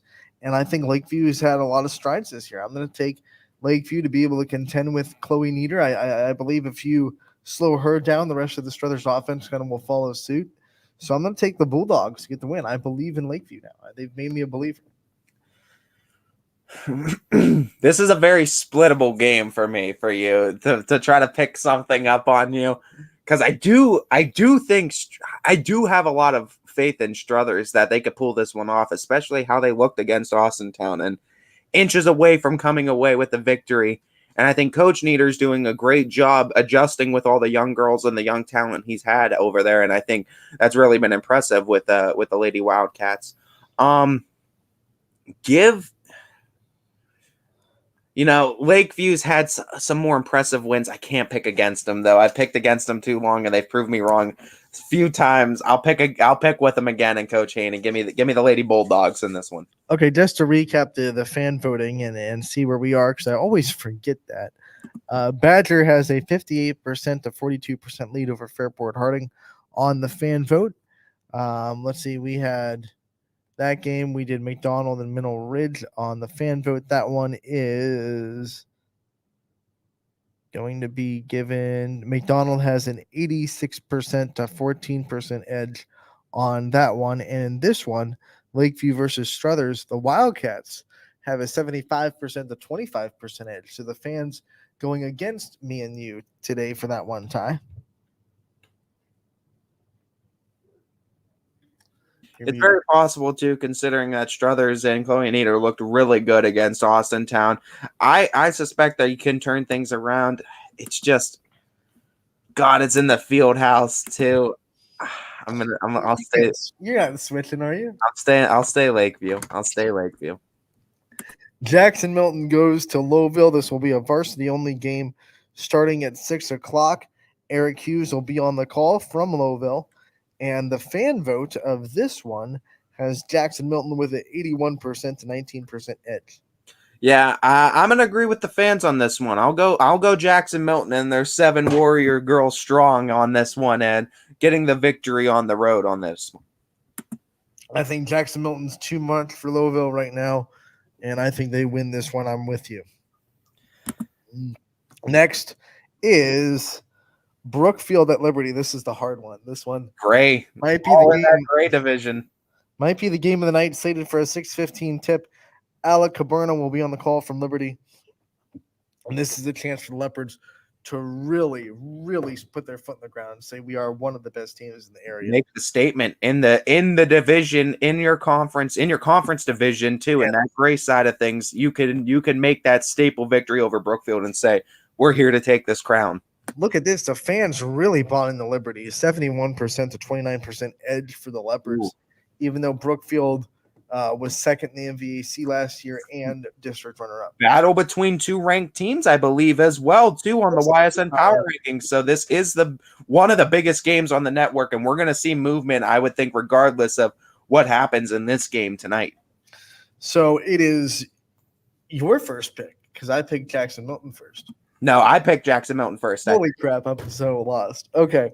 Because you started with Fairport Badger. I went Mineral Ridge McDonald. You did. Yeah, I believe you. Yeah, I wanted to make sure because I didn't want to, because this is a hard game, and if I was supposed to pick first, I didn't want to stick you with it. I wanted to make sure we were right on it. Ty's playing fair. I appreciate that, buddy. I'm going to take Liberty at home. Their offense has looked near unstoppable. I think they're out for a statement this year. They're undefeated so far on the year. Can't pick against the Leopards right now. Yeah, I'm going to go ahead and go with that too. I mean, Liberty's one of those teams, like you said, that is undefeated still, and there's not many teams that are, but with good reason because their offense is dynamic, and Brookfield can contend with them, I think, but I just don't know if they have enough to slow down that Liberty offense. Yeah, give me the Lady Leopards tonight in this one. Your first pick for this one, Camel going to Garfield. The school will be taking care of it. 7 p.m. tip time from Garrettsville. I think the Lady G-men got into the power rankings at number 10, well-deserved, and I don't think they're going to move anywhere. I think they're going to continue to roll. Give me Garfield in this one.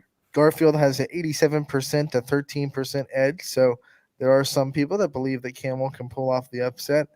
I'm not one of them. I'm going to go with the G-men, Lady G-men at home. And they'll get the win inside the MVAC grade tier. We go on to our next game. This is one you're calling, Cardinal Mooney at Austintown Fitch. 7 o'clock tip. This will be a very competitive game. I promise you that. Toss-up. It's 4-3 versus 3-3 on the record side of things. And, hey, if the Lady Falcons pull off a victory against this Mooney team, I mean, Fitch can start slowly building a case for maybe getting into that top 10, and they got a week full of Cardinal matchups. You got Mooney twice, and you got Canfield once, and depending on how this week goes, they could really shake things up too, the Lady Falcons, if they have a really good week. I can't figure Cardinal Mooney out right now. They've looked really, really good at times. They've looked shaky at times. They looked really good on the road against Canton Central Catholic. They came back and let South Range run away with that game early. Getting outscored 36-13 in the first half. And then they go and they lose to Canfield this weekend, but they play pretty good defense, hold the Cardinals to 55 points. I don't know. Because of that, because of the inconsistency, I'm going to go Austintown Fitch to win at home.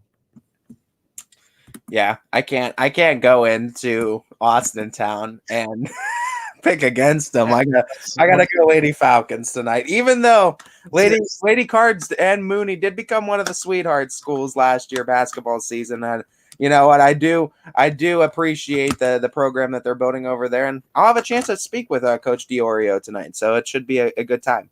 A reminder that Champion and Crestview has been postponed today, so it is not happening. So the next game on our schedule to pick is Columbiana at United. Chris Ziegler will have the call at 7 o'clock tip-off for this one. And it is your turn to pick first. I'm wondering if Columbiana wants me to pick for them or not, because I keep picking against them, and they keep on, clipper clapping their way to victory on me and keep on pushing me further and further in the standings. But United 4-1, that is like such a good girls team over there.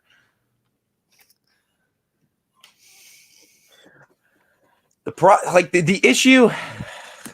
issue with it though that I'm coming up with is just it's at United, and I think that's going to make it a little bit more difficult for the Lady Clippers. If this is at Columbiana, hey, you keep winning when I pick against you, so you might prove me wrong again. Give me United in this one. And this United team has to feel a little bit disappointed with the power rankings. They were 10 last week. They didn't lose this week, and they get bumped out, and Garfield gets in with the 10 spot. A lot to prove for United. I think they're going to go and they're going to win this game against Columbiana at home.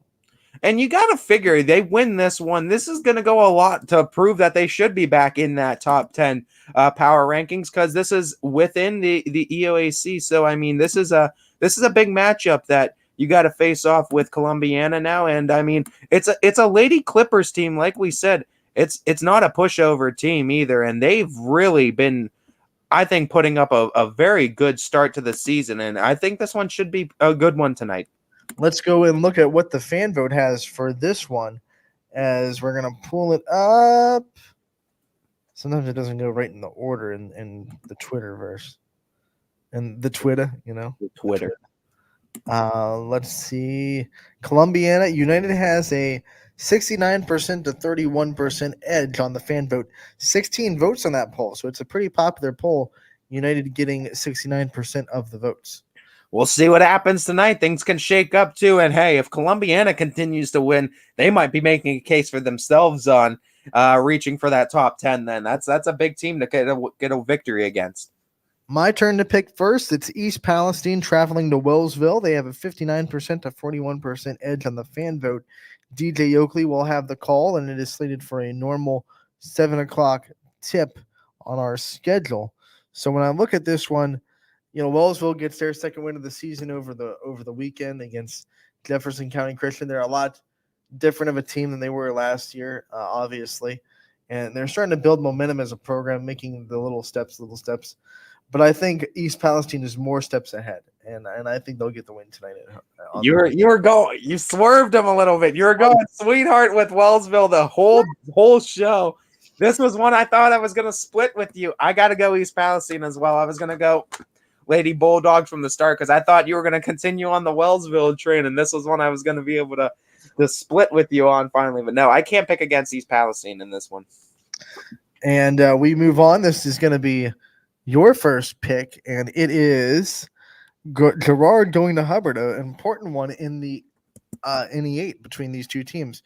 Both one-loss teams in NE8 play. No, 2-loss for Girard. So Girard really needs it. Hubbard trying to keep pace with the top of the NE8 with wins tonight. So what do you think about this one? This one in Hubbard. And the fan vote has Hubbard with a 54% to 46% edge. Want to remind everybody that he's either going in to that game personally or wanting to tune in. It has been moved to a half of a JV game, so at 5:30. So roughly 6:15 for the varsity tip for that one, roughly. Still having a JV game, but only playing 2 quarters. Yeah, I got to go with, in this one, I'm going to go with Hubbard. And just because outside of their one game with Poland, Hubbard's looked really good this season. And they had a slip up against the Lady Bulldogs. I understand that. But I just think Hubbard is going to be a team that is going to be a force to be reckoned with, and they're going to continue to get better throughout the season. Girard, not going to be a slouch, no doubt, but I also think the home court advantage for Hubbard is going to play a factor tonight. Girard's another team that it's tough to figure out because they've looked really good this year, and then in a game against Lakeview that I thought they probably should win on paper, they didn't come out on top of that one, and they had to come back the whole night. Lakeview had to hold them off, and they did fight pretty hard to get back in that game. But if you watch the whole progression of that game, not exactly as close as the final score would dictate. But I still think they have a better roster than Hubbard overall. I think Sehan Dede and CH the triplet, along with Ezra Dede down low. I got to pick Girard. I'm going to split with you for the first time today and take Girard on the road. This should be interesting too. I wonder what the fan vote is saying currently right now, because I was 54% Hubbard, 46% Girard. And that's kind of dictates where I was in my mind. And I thought 50-50, and I had the same concerns or critiques, I guess, rather, but I think it was enough for me to pick Hubbard over Girard. But you still having a little bit of belief that Girard is consistent, can find that string of consistency and put it all together. We'll see. Tonight's a big game for them, and they're kind of at a fork in the road right now on where their season can end up. And now we move on to our next matchup, and it'll be, I believe, who picked that game first? We had a little bit of a discussion. It was you picked it first, right? It was me, yeah, because I picked Hubbard. So I'll pick this one first. It is Heartland at JFK, not on the network, but it is happening. 7:00 tip. The fan vote is JFK 72%, Heartland 26%. And you know what? I'm going to take the Eagles at home to get this win. Only 2 losses on the year for Warren JFK so far. They've looked so much better than they did last year. They have a couple of freshmen that have stepped up big and a lot of leadership as well. Yeah, I'll go JFK with you on this one as well. I think Heartland, they just got to figure some things out. I mean, they have the talent around them, but I think it's just building that chemistry and just figuring out the system right now for the Lady Lions. And I think they will figure it out, but this Lady Eagles team, you're right, they're rolling. Up next, this is your first pick. Valley Christian travels to Latonia. Ian O'Brien will be on the call. This is a 6:15 tip from the Bears Den in the EOAC. Latonia trying to bounce back from that tough loss they suffered to Lisbon last week. This one's tough to pick too because it's within, like you said, the EOAC. Latonia's look good. What do we have a fan vote on that? Let me fan vote is Valley Christian 69% and Latonia 31%.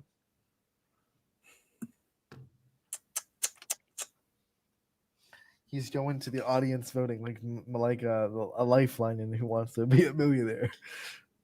This one, I mean, it's hard because just looking at what both teams have done, I mean, it's like their schedules are interesting because you look at the scores of some of the games and similar opponents, which I mean you could take with a grain of salt, but they're very interesting.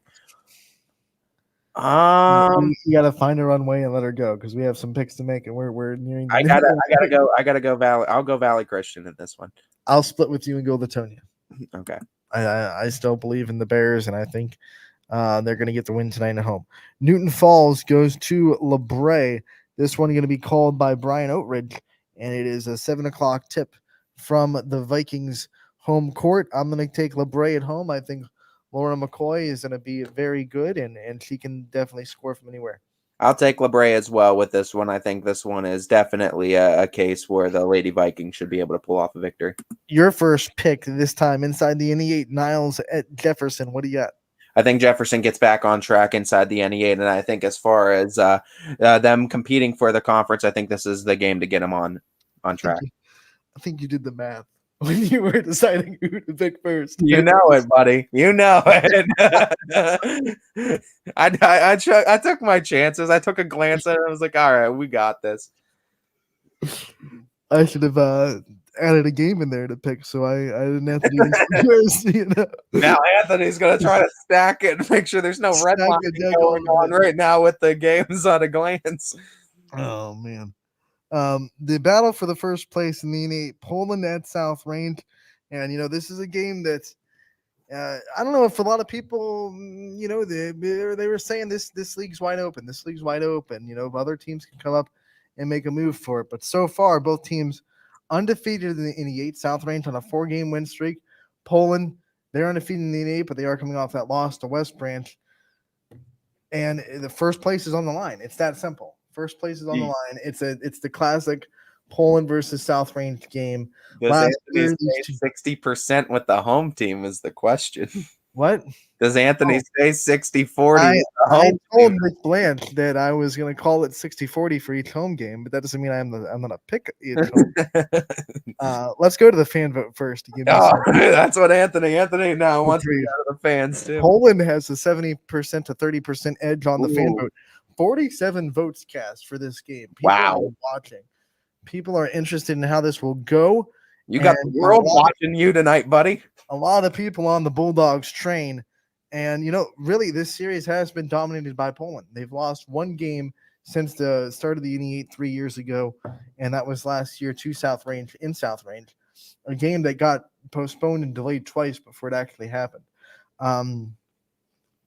You know what? I think this game really comes down to which team has more secondary scorers that you can consistently believe in, because both teams' defenses are so good at shutting down what you do best. We saw that even with West Branch. Poland held Sophie Gregory, who's been in double digits all year, to 8 points. They are really good at shutting down who you have leading scorer-wise. South Range, same way. They shut down Taylor Skinner from Jefferson. They held them to 27 points. Both defenses, they're almost like the Patriots, to give you a fan. They stop you at what you do best. So just to quickly wrap up, because we are running out of time, I'm picking Poland because I think they have more secondary scores. It's just that simple. Got to do it. You really thrown a wrench into my game plan because I really thought you were going to go other ways. And I think Mary Brandt, Morgan Kluchar can give a little bit more secondary scoring than the Raiders can. Sorry. This is how I see it right now. I think Poland's the stronghold inside the NE8 girls side right now, and I can't find a reason to pick against them. I thought you were going to be true to the alma mater, but you're going to be the villain going in there tonight. Give me the Lady Bulldogs. I love South Range. I love that girls program to death, but I got to pick with my brain this time for this one. We got a couple more here real quick. Sebring goes to Springfield. Your first pick. Noah Ricks on the call. Noah Doty on the call. Sorry. 5:30 tip from the Tigers Den. I think Lady Tigers are going to let it roar tonight. Give me Springfield in this one. Waterloo. Well, I'll pick Springfield as well. And Waterloo at Western Reserve. This one could be interesting. Yeah, this one's definitely going to be interesting. Both teams, Waterloo and Western Reserve, looking good. I mean, both kind of younger teams. 7 girls for Waterloo, and we know Coach Miller always has a good program over there with Western Reserve. Give me the geez, this one's hard. I got all the hard ones. Yep, you did. I believe in the Vikings, but I've always said until you go and prove it, I can't pick it. So until Waterloo proves to me that they can get out of the Western Reserve bugaboo, I'm not going to pick them. So I pick Western Reserve at home. Sweethearts. Give me the Sweethearts. Lady Vikings, Waterloo, all day. Liz Bennett, Southern. Your first pick. Real quick. Southern. Give me Southern. I'll take Southern as well. Beaver Local at Edison. Edison. Edison as well for me. East Liverpool at Steubenville. Oh, Steubenville. Steubenville for me as well. So that will conclude our midnight hour in the nick of time. Casual Sports Podcast coming up next from 2 to 3. Power Hour from 3 to 4. Tomorrow we have both Beard Brother winners on the show. Mackenzie Riccatelli will be a recorded one, and then Gus Johnson will join us at 1:30 as far as that goes. So don't miss tomorrow's show. We're taking a 22-hour break. We'll be back tomorrow. See ya.